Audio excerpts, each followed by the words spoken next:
రైతులందరికీ నమస్కారం అండి. వెల్కమ్ టు రైతు సమాచార వేదిక. నేను మీ బాబురావు. మీరు చూస్తున్నారు రైతు సమాచార వేదిక. ఈ వీడియోలో వచ్చేసి ఏంటంటే మనం మిరప పంటలో రెండవ స్ప్రే గురించి మాట్లాడుకుందాము. మనకు మొదటి స్ప్రే వచ్చేసి మోనోక్రోటోపాస్, అదేవిధంగా సల్ఫర్ అయితే స్ప్రే చేయడం జరిగింది. రెండో స్ప్రే వచ్చేసి మనము పురుగు సమస్య, అదేవిధంగా పండాకు నివారణకు, అదేవిధంగా ముడత నివారణకు one of the best combination వచ్చేసి ఇథియాన్ సైపర్మిథ్రిన్ కాంబినేషన్ కలిగినటువంటి రిమ్జింగ్ కానివ్వండి, అదేవిధంగా టాటా నగట్ట కానివ్వండి, కోల్పాస్ కానివ్వండి, ఇవి ఎంచుకోండి. దాని కాంబినేషన్గా వచ్చేసి మనకు పండాకు నివారణకి, మొక్క మంచి గ్రీనిష్గా రావడానికి మనకు స్ప్రింట్ వాడవచ్చు.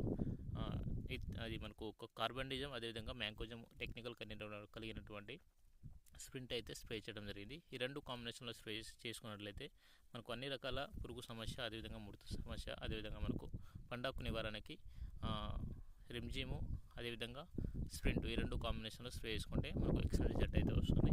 ఇది మిరప పంటలో రెండో స్ప్రేగా మనం 15-16 రోజుల్లో అయితే స్ప్రే